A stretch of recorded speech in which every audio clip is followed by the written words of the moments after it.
Hey guys, সবাই কেমন আছেন? আবারও চলে আসলাম একটি নতুন ভিডিও নিয়ে, একটি নতুন ব্লগে সবাইকে স্বাগতম। আজকে আমরা যাবো সন্ধ্যা নদীর তীরে ঘুরতে সবাই মিলে। নদীটি আমাদের বাড়ির পাশেই, তাই কোলা দিয়ে আমাদের সবাইকে যেতে হবে। তাই আমরা দেরি না করে দ্রুত নেমে পড়লাম নদীর পাড়ে ঘুরতে যাওয়ার উদ্দেশ্যে।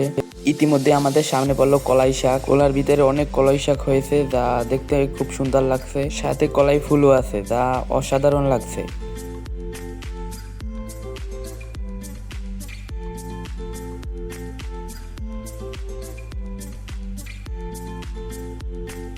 তাই অল্প কিছুক্ষণ সময় কলাই শাকের পাশে বসে আবারও আমরা রওনা দিয়ে দিলাম নদীর পাড়ে যাওয়ার উদ্দেশ্যে। কিছুক্ষণ হাঁটার পরেই আমাদের গন্তব্যস্থানের পাশাপাশি আমরা খুব তাড়াতাড়ি চলে এসেছি।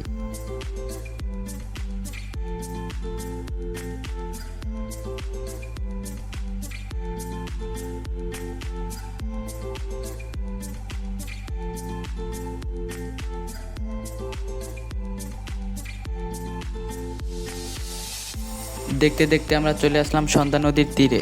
আমাদের এসে পৌঁছতে পৌঁছতে একটু অন্ধকার হয়ে গেছে, কিন্তু তারপরও নদীটি খুব চমৎকার দেখাচ্ছে। নদীটি একসময় অনেক বড় ছিল, এক মাথা থেকে আরেক মাথা ভালোভাবে দেখা যেত না, কিন্তু কালের বিবর্তনে ধীরে ধীরে নদীটির সৌন্দর্য হ্রাস পায়। নদীটির চর ধীরে ধীরে বড়ে যায়, যার কারণে নদীটি খুব ছোট হয়ে যায়। নদীটি অবস্থিত কাউখালী এবং রাজাপুরের বর্ডারের মাঝে।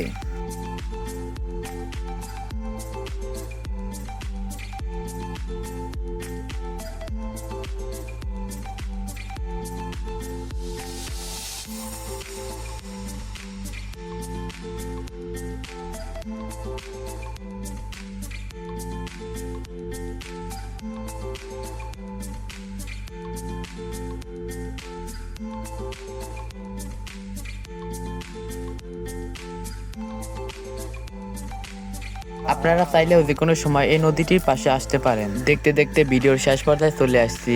তো খুদা হাফেজ, আসসালামু আলাইকুম।